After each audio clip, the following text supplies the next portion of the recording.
The idea for developing a new website arose more from a need to streamline the staff administration processes. We needed something more efficient and flexible for managing our membership database. The planning process of the website was quite a lengthy process. I drafted a brief of what I thought we needed. And then we were lucky enough to get some support from Manchester Digital Development Agency, who worked with us on the brief, going through several drafts. We also consulted with our members. We had a questionnaire which we invited them to fill out, which asked them how they use the existing website, what they might want to see from a new website, and if there was any of our ideas that we had put in the brief that they didn't actually feel that they needed, and so we were able to put more functionality elsewhere where they did want it.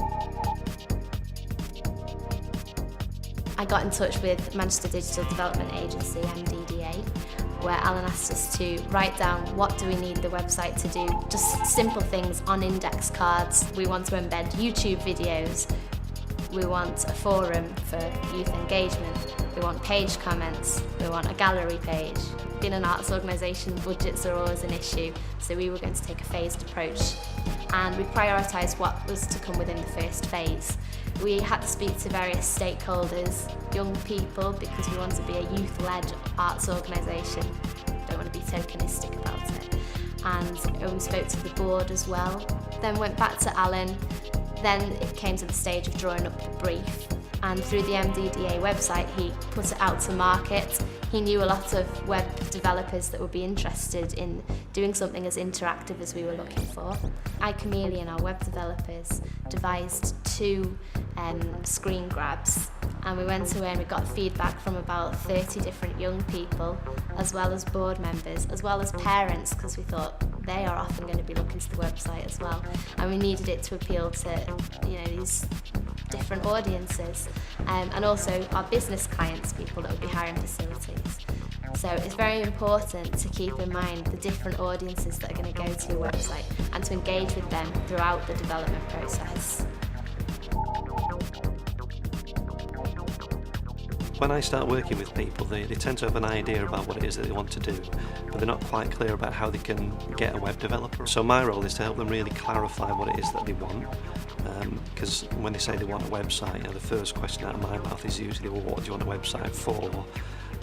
So I do all that to help them really think about what it is that they want to get at the end of all this process. When people come to us, it is about they've got an idea to either get a website or do something on the web, but they've not got a really good idea about how they go about doing it. And a lot of that is because it's involving the web, is seen as a kind of big technology project. There is a number of steps that I go through when I assist people through this process. It's not like a web development company come in and doing a big sales pitch where they show you all these whizzy things that all their technology can do, but you're not quite sure if they can give you what they want. By going through all this process beforehand and then inviting them into interview, the organisations really have a sense of what they want, so they can figure out if the people that they're interviewing can do it for them. I do hold people's hands through the process, not literally, but yeah, I think that's what a lot of people need in this process. If it's a website or something related to technology, some people can get a bit freaked out by that because they see it as some kind of the project being different somehow. It's not really, it's just the same as any other project. You have to be clear on what you want and then find a way to get it. That's really my role, is demystifying all that stuff, giving them the confidence to do that themselves.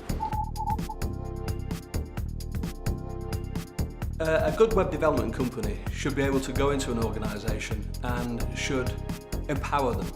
We work with some quite small organisations, so a lot of the work that we do is about automating things so that the websites are always fresh and interesting, there's always something new up there. But beyond that, we just allow them to think about communication. We don't tie them down with having to know about CSS and XHTML and all the other clever stuff that the developers do. We just go in there and say, what are you trying to achieve? Let's help you achieve it, let's help you talk to your audience. And we also pose some questions for them. We also get them to think about what it is that they're really trying to achieve online and how they're hoping to get results. I think when an arts organisation in particular is looking for an agency, I think first of all they should consider, can we work with these guys? You know, I think they've got to work with people who they believe in, who they understand, taught their language and share the same values. Again, I'd be very worried if an agency came in and started talking about technology, because it's not about technology. You expect the agency to be able to deal with all the technical issues. What you want is an agency that can come in there and understand you and get under the skin of your organisation. It doesn't matter whether they've done the job before, it doesn't matter whether they're a large agency or a small agency. It's whether or not you believe them and you've got a dialogue with them. So the first thing that you need to look out for is, do I want to work with these people? Top tips for other arts organisations looking to develop a website.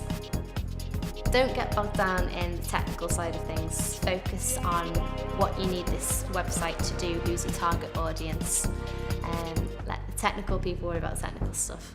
For a small organisation, probably a good idea to go with some open source software. And that just means if you get somebody to make your website for you, in the future, another web developer would be able to come in and amend it for you. Make sure that you pick someone that you're going to be able to go back to that understands you're an arts organisation and the very small budget constraints you might be working to, smaller than other companies.